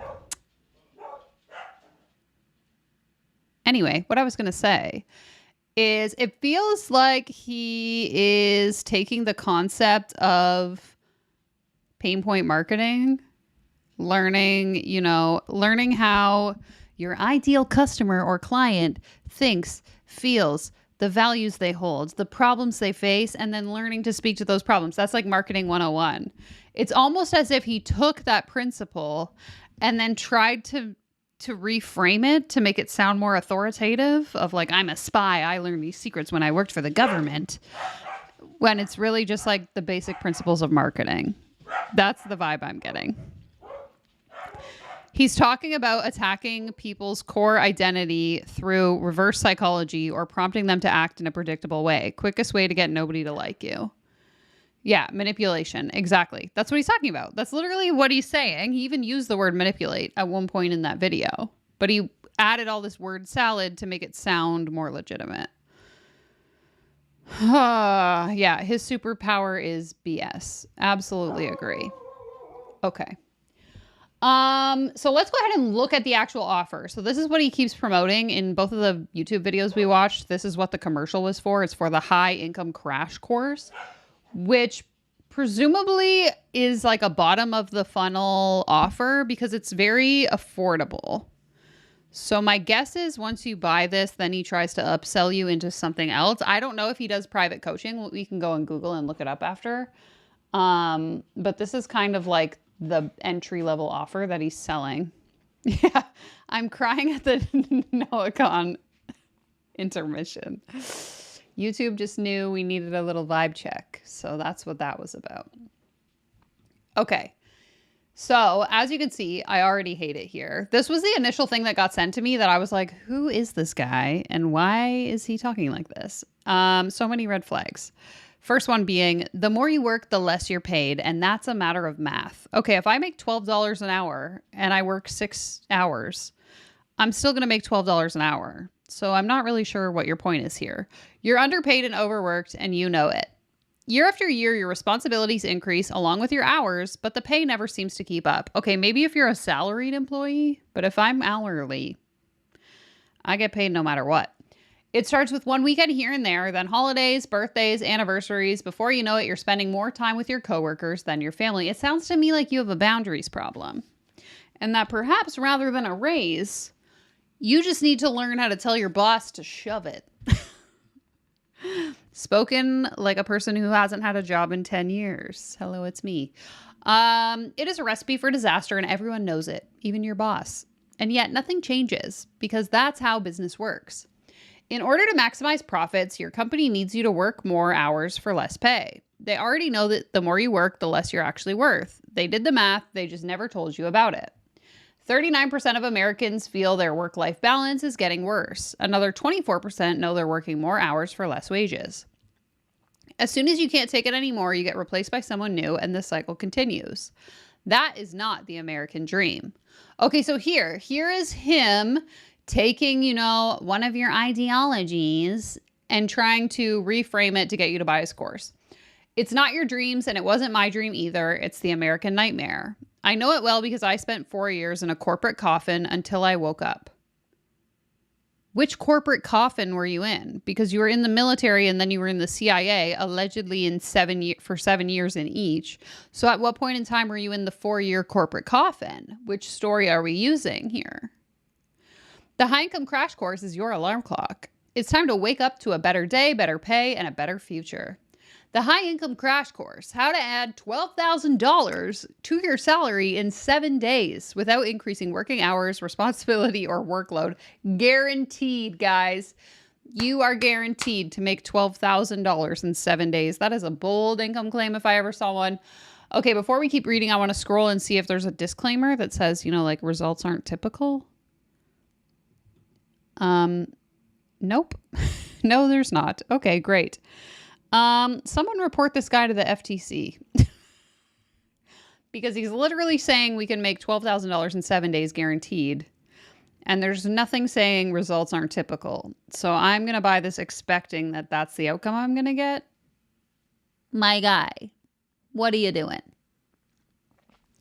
Follow a simple set of CIA proven tactics you can take back your control and make your company work for you. Okay, this is the part that I'm like, how is the CIA allowing this? How is this guy allowed to, in my opinion, frame it as though this course is backed by the CIA?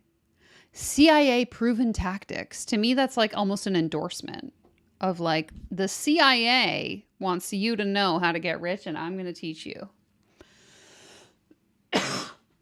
Want to know how? When I joined the corporate world, I had to start as a time-crunching desk slug. Even though I was highly trained ex-CIA intelligence officer, nobody was allowed to know my background, and that put me lower in the bottom of the barrel. Okay, so back then, so you quit the CIA, got a desk job, couldn't say you worked for the CIA, but now you can? Riddle me that. What changed? I knew I was smarter, more talented, and had better ideas than the yes men above me, but playing fair left me in the last place. He really should have talked about ego in that video because I'm sensing a significant amount of ego on this guy. I knew that I was smarter and more talented and better than everyone I worked with, but like I wasn't allowed to tell them that because then they would know that I worked for the CIA. So I had to be at the bottom of the barrel. Bruh, if you're so good, then couldn't you just be at the bottom of the barrel and build your way up? Yeah, that's what I thought. That's when I decided to start working less like a slug and more like a spy. Here's a taste of what you're going to get in the course. Guided mentoring directly from this guy. For 7 straight days, you'll receive custom spy skills and special missions from me that guarantee you a bulletproof $12,000 pay raise fast. I cannot believe there's no disclaimer saying that these results are not typical. That's so insane to me. We haven't seen that in a while. Even like Manifestation Babe has the tiniest 0.4 font on the bottom of her website that says, "This is for marketing purposes. These results are not guaranteed." This is your playbook to shortcut the system while everyone else is stuck in the grind. How to get a 20% pay raise immediately. My proven technique to get you a 20% raise, no questions asked, and make your boss think it was his idea. You will stop worrying about bills, debt, and home improvements when you see your salary spike and your work hours drop.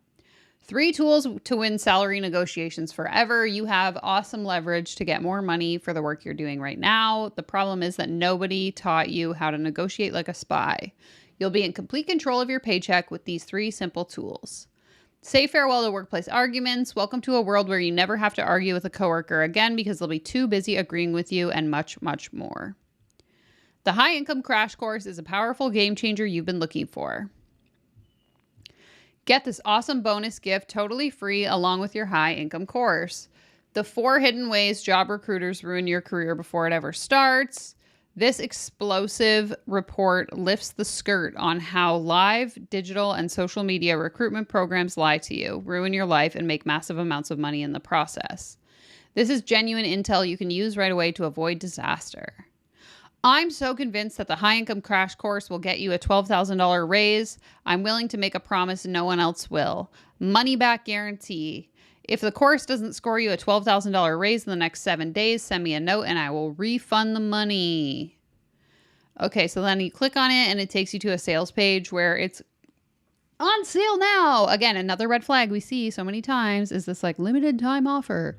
$17. Now, what I thought was funny is if you scroll to the bottom and you say, "No, I don't want this," it takes you to the sales page for another offer. Powerful spy skills to transform your career. 85% of Americans are unhappy. Blah, blah, blah, blah. He's selling you an action-oriented system of control. Everyday espionage. Winning the workplace is your declassified shortcut to using real spycraft to win what you want in the workplace. Again, on sale today for just $17. And then if I click, "No, I don't want this," it takes me to the sales page for another product. This is the sales page that never ends. It goes on and on. Okay, it's actually not a sales page. It just says, "Get ready for your world to change. I'm so excited to have you join the Everyday Spy family. Make sure you check out these free bonus items. Complimentary access to my spy journal. Get new training updates on my podcast. And if you have ever wondered if you would make a good spy, do the free spy simulation." Okay, what's your podcast? What is this photo? Oh my God. Okay, what are you guys saying in the comments? Let me see what's up here.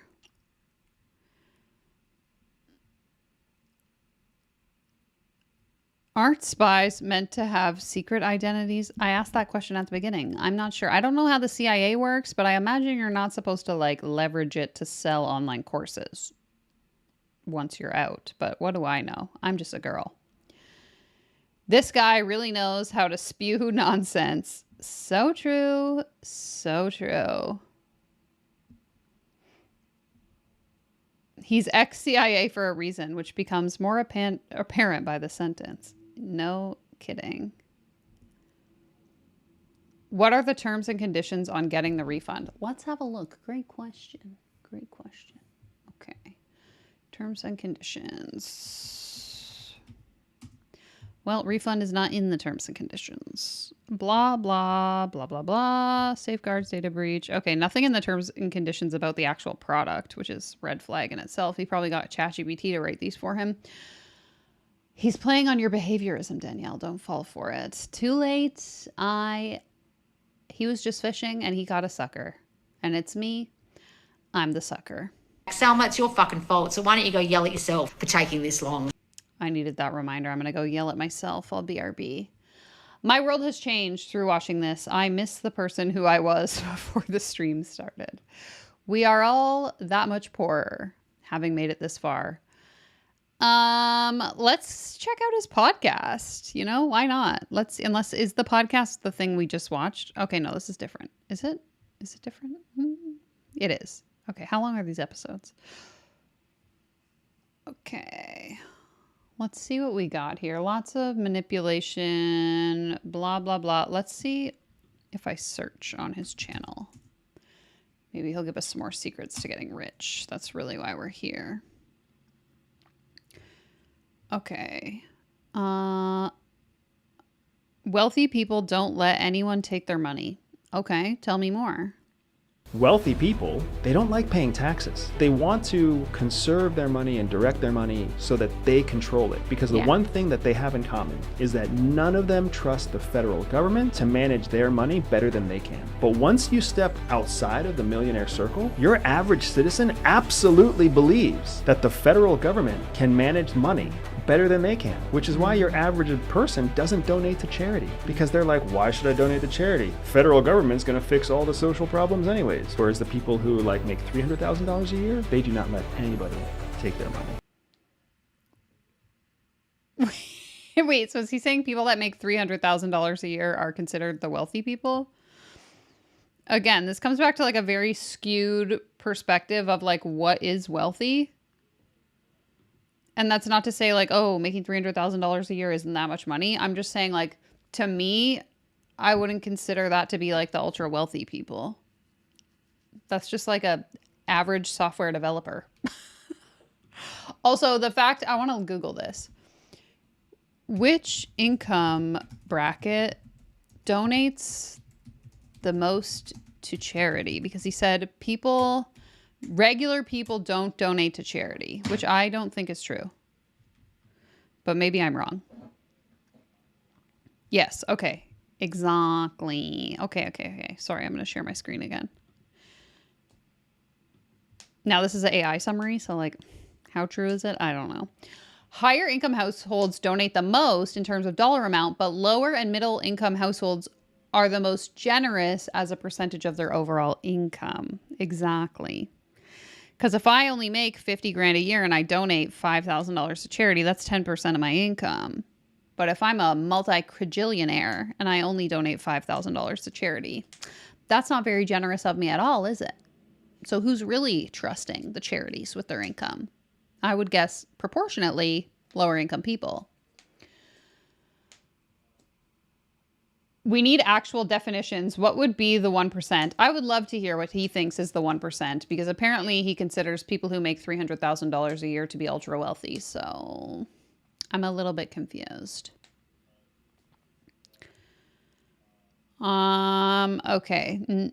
Nothing here is really about... Okay, wealth is something you can achieve. This is 5 minutes, so we can go ahead and watch this. I think it'll be interesting. Again, for a viral sensation, this video has 3,000 views. So do with that information what you will. Interesting to see how, because the push... I believe this is his wife or girlfriend, and she is also ex-CIA. Pull between employer and employee is age old. So I think it will be interesting to see how that develops over time, because the fact is that employers don't always look out for the best interests of their employees. Right. And so employees have to have some kind of vehicle to have negotiating power.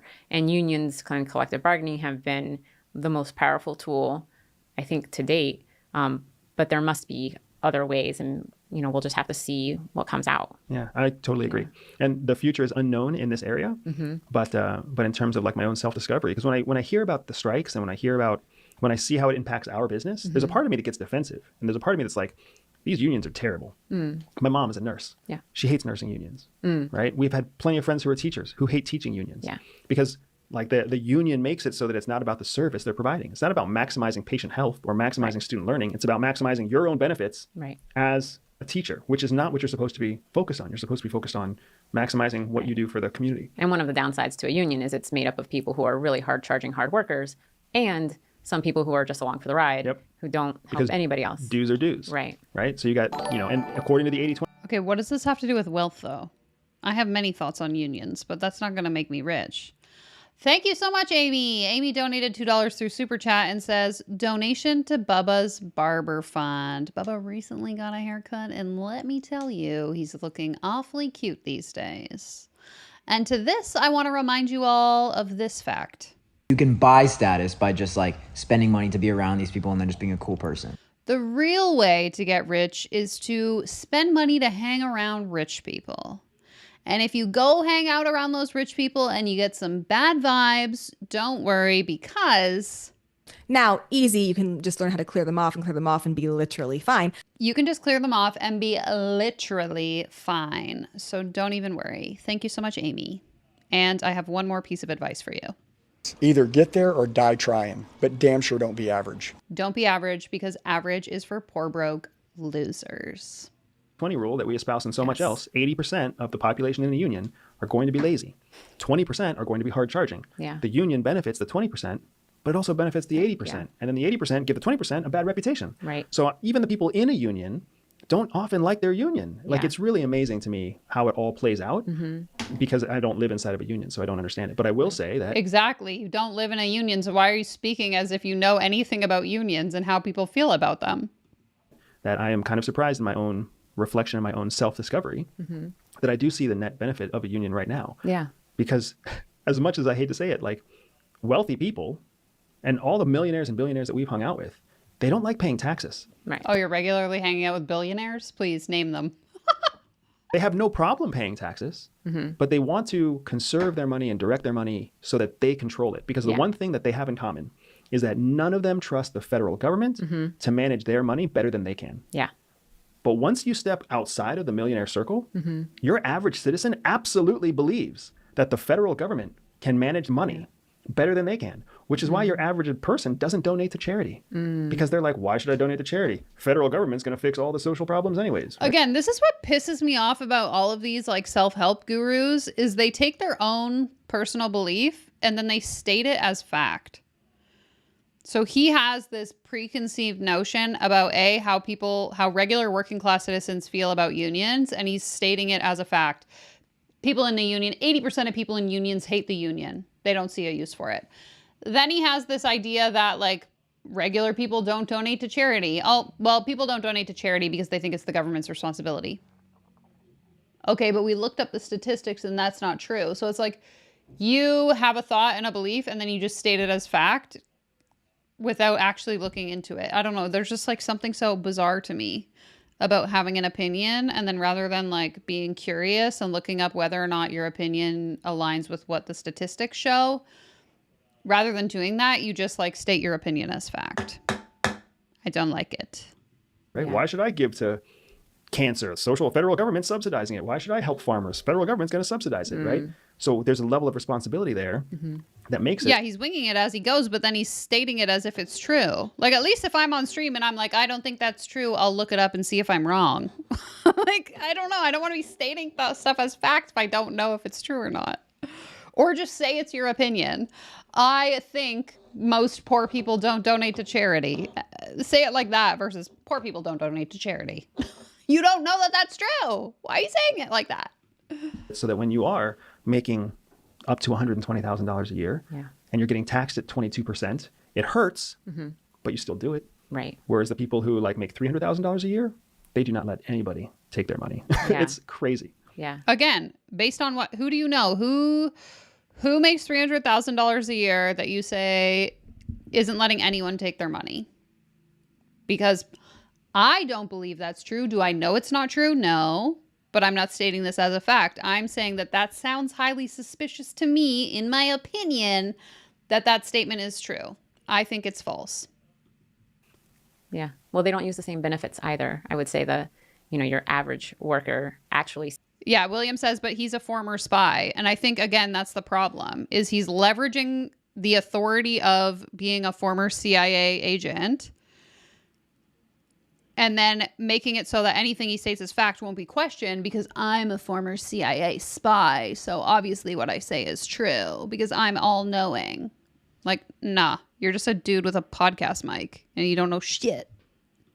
Sees the benefit of government benefits because they are more likely to use them than somebody who is wealthier. True. Yeah. So, I mean, the thing that I really want to make sure we do as we continue growing our business is start to impart like that financial perspective shift where people understand you are the best steward of your money. And wealth is something you can achieve. Yeah. You have achieved it. I have achieved it. We will continue to achieve it. The people who currently... And the way we're going to continue to achieve it is by selling other people on the concept of them being able to accumulate wealth. I actually accumulated most of my wealth by teaching other people how to accumulate wealth. Follow me for more get-rich-quick schemes. Work for us have all achieved higher levels of wealth than they had before they started with our company. Right. And I'm very proud of that.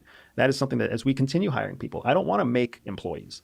I want to make wealthy, affluent members of a team. That's what we're going for with our company. Everybody we hire, we're going to hire them with an eye towards showing them the path to make more money than they ever thought possible. Right. Not because they're greedy, but because they understand that the mission of our business is to change lives. And the way that we change lives as a business is by seeing financial transactions come through that is by selling people our course to teach them how to change their lives. And so when I was laying on that couch and I wanted to move up this pyramid, that was one of the big breakthroughs. The big breakthrough I had to move up the pyramid was realizing I could just create my own pyramid that I could sell to people for $17. That fund all the projects that we're going to be doing to change lives. Right. If we can draw, like, I've heard people talk about a flywheel. If we can connect the right employees who have a passion for changing the world with projects that actually change the world and make money, then the money comes right back in to the employees who are changing the world. And then, boom, we don't ever slow down. We don't ever stop. That's my vision. That's my mission. That's what 6 weeks of, sleepless nights and focus has done for me. If you like this short clip, make sure you click here to see the next clip or here to see the full podcast episode. No, I think I'm good. I want to look up this lady. His wife, girlfriend, whoever she is. Give me a sec. I think she was on the main homepage here. Yeah, Jihi. It must be his wife. They have the same last name. Jihai. Hold on. I'll bring you guys back.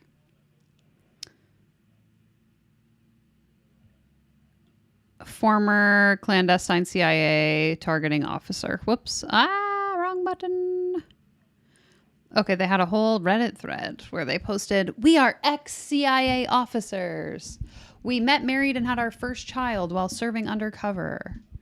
Our new book, Shadow Cell, is the most modern spy memoir. CIA spent 3 years blocking publication of our book. They labeled it fully classified in 2022. We ultimately got permission to publish only after challenging a First Amendment lawsuit. We look forward to your questions." Okay, so the CIA didn't want them to publish these secrets, but then once they won the lawsuit, they just went ham, full bore, made their entire personality the fact that they both used to be in the CIA. Changing the world. Yeah, but not necessarily for the positive. Oh, dear God. Okay, so it looks like the two of them host this podcast together and they just kind of talk about stuff with each other. What's their deal? Maybe if I search her name in Reddit.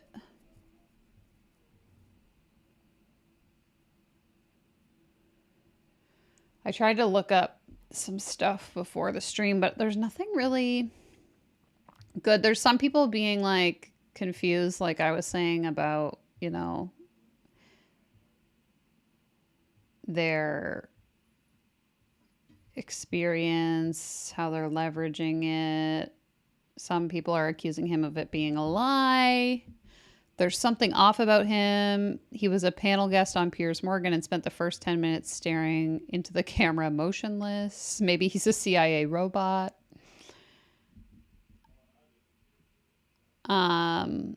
Yeah, I don't know. I just get really weird vibes overall. I don't really have much else to say other than maybe don't take financial advice from random guys on the internet, but that's nothing new.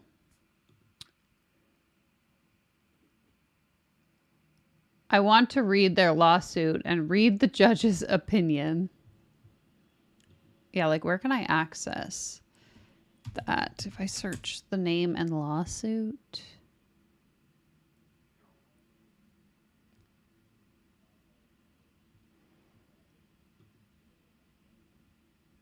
Oh, this is so funny. Sorry, this is a complete aside. Let me show you guys. You know how Google will like generate questions for you? So I clicked on what is his net worth?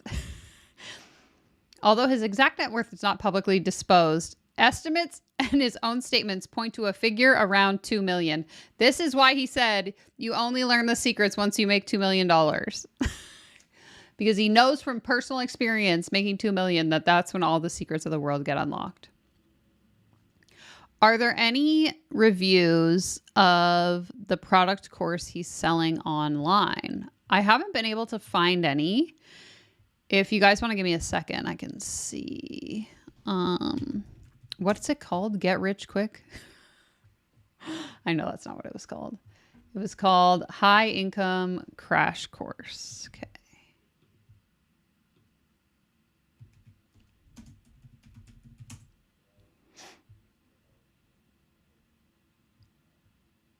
Yeah, there isn't like a ton going on here. Just like links to his YouTube channel. Spotify. Wait, can you access the course on Spotify?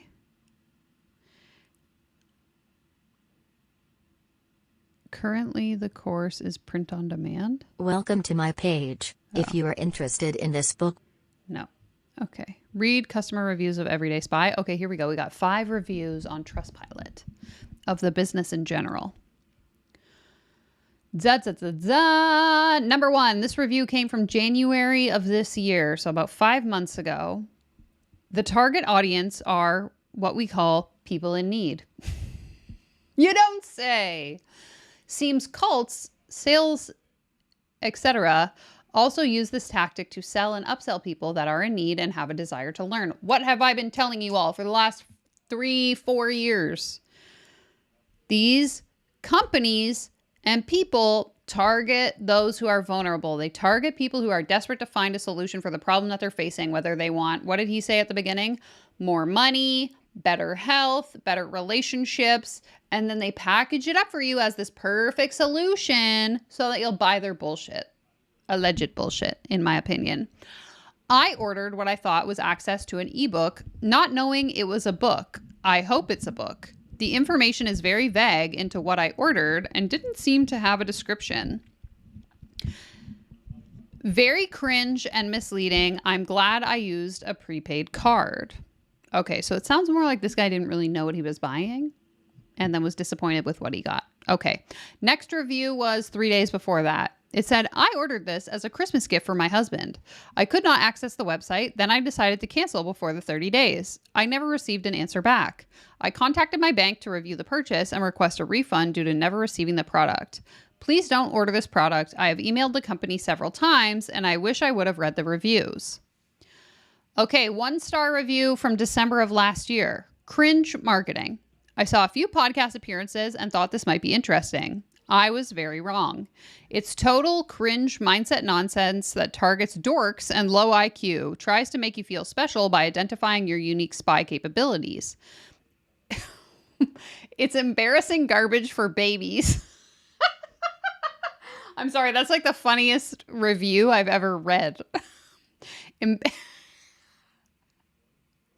I wish someone would describe my YouTube channel as embarrassing garbage for babies. That's so funny. Then you get bombed with emails trying to upsell more crap. I was waiting for some sort of advert for super spy supplements and a VPN, but couldn't take any more and unsubscribed. Okay, next 1-star review is from September of last year. It says, much better learned spy skills available elsewhere. Kudos to Andy for so aggressively monetizing human survival instinct, which is why we are wired to follow those who seem to have special knowledge, secrets, and the intelligence aura. Exactly. That's what I'm saying. If you can speak on camera into a professional looking microphone in a way that sounds articulate, and you speak confidently and you act like you know what you're talking about, full frickin' Dunning-Kruger effect, people will believe that what you're saying is true. If you speak with authority, there is going to be someone out there that is like, damn, this guy knows what he's saying. And that's what this guy, I think, has gotten really good at. So I would imagine the people that buy his stuff don't question the fact about whether or not what he's saying is true. They simply just take it as fact and then give him their money. That's maybe why I left thinking, do they really think I'm this stupid? He has used his training to market himself at monumental speed, but ex-CIA staff can't reveal sources or methods, so nothing on offer cannot be found by you if you put some effort into finding it. So what he's essentially saying is he can't actually share CIA secrets, so everything he's sharing is publicly available already. Some cringe sales techniques, for example, fill in this long questionnaire, then find you have to sign up or pay to get the results. Buy this ebook for $20 and receive an 8-page PDF. Yes, 8 pages of filler, something I could have made with AI in maybe 30 minutes. Money back? Nope. Now that his Shadow Cell book is out, the ripoff ebooks have gone and been replaced by $500 to $2,000 courses. Interesting. I didn't come across any of that, but maybe we'll go back to the website and see. Mostly aimed at making money. How training in espionage equips you with business skills escapes me. Okay, last review, 1 star, February of last year. It says, his podcast and teachings are fascinating. I love learning about this stuff. However, I signed up with the Everyday Spy newsletter that had a 100% money back guarantee for whatever reason, and after 2 weeks decided to ask for a refund because the newsletter list bombed me with several emails daily, and most of them were upsells to their additional products and in many cases their partner products/services. Not why I signed up. Totally overwhelms me. Not a good thing. I've written them 3 times and I've received no response and no refund. Thank God I didn't sign up for something more expensive like the services or courses that they have with a money back guarantee, because I probably would have seen nothing of that money anymore. So that's it. Those are the reviews. So it's 5 1-star reviews, but for whatever reason, Trustpilot still gives them 2.5 stars. So I'm wondering how that works. But court of public opinion is not favorable for this guy, apparently. No, I know that Dunning-Kruger is when you believe your own bullshit, but that's what I'm saying. I'm saying this guy, the Dunning-Kruger effect in his brain is so high that he thinks what he's saying is true. He comes confidently onto his podcast and says, everything I'm saying is a fact. And because of that, because he is experiencing the Dunning-Kruger effect, his audience believes him because he's so confident and articulate in the things that he's saying. It's the same thing we see with like all of the wellness influencers that also are experiencing the Dunning-Kruger effect. And they come on and say, sunscreen is giving you cancer, when the studies show that that's not true. But for them, it's so true that they say it so confidently that their audience believes them. Same principle. That's my point. He doesn't have enough money to properly run his website or provide good customer service. That's what I'm gathering, because this website is terrible. That was the first thing I said when I opened it. Let's see. Everyday Spy. I wanted to see if he...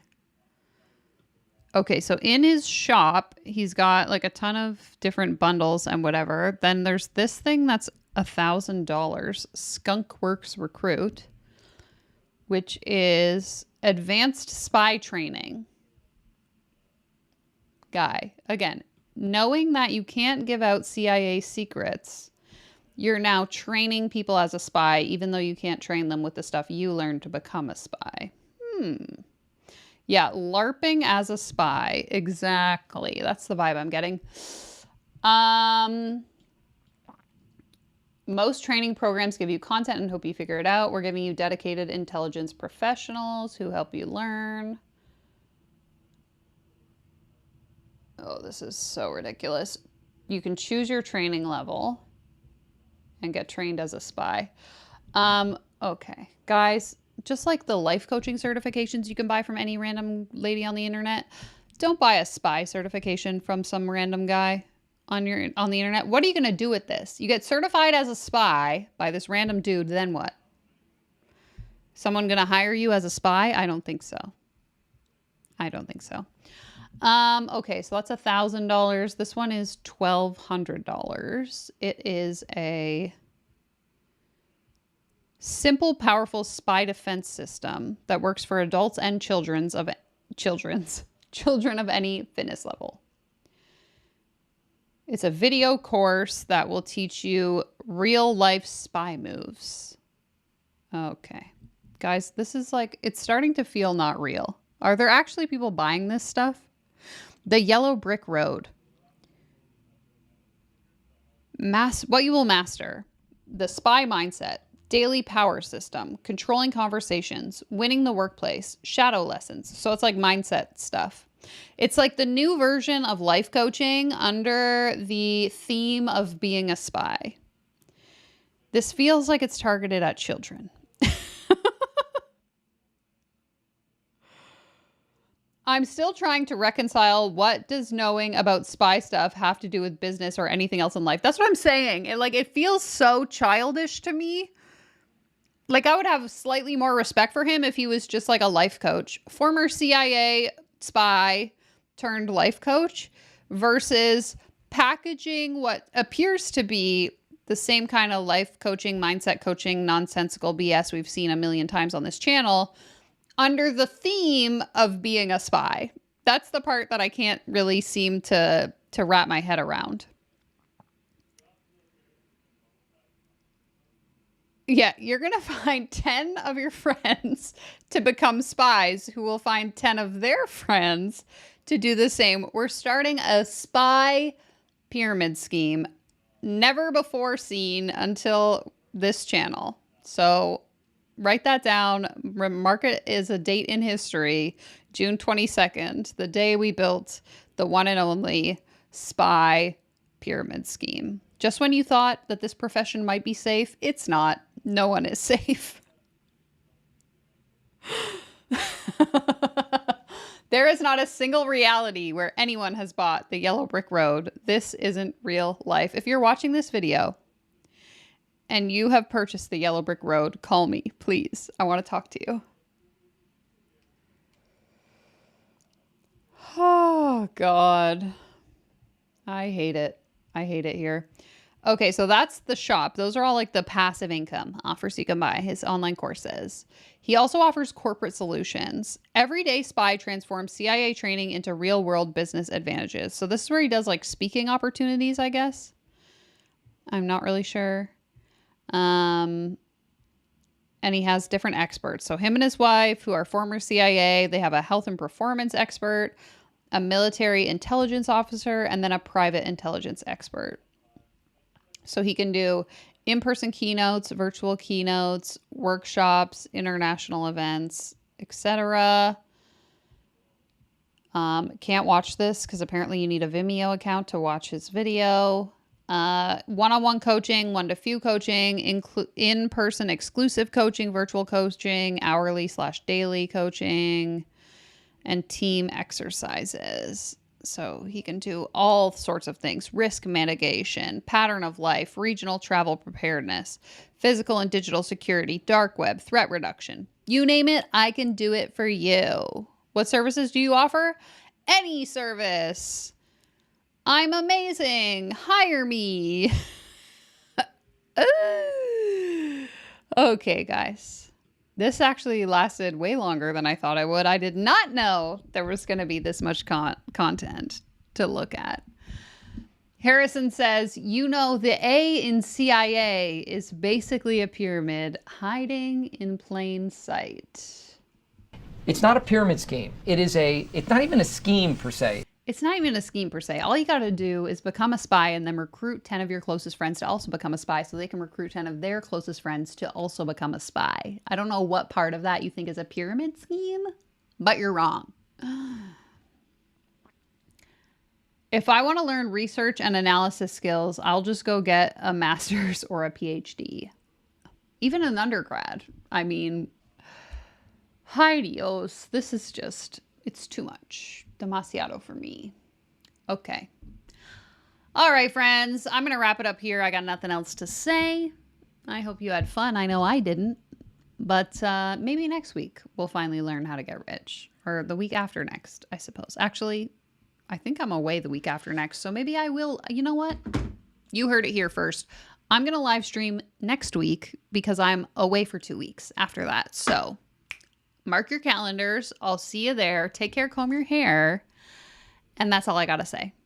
Okay? Thanks so much. Give the video a thumbs up if you haven't already. Bye!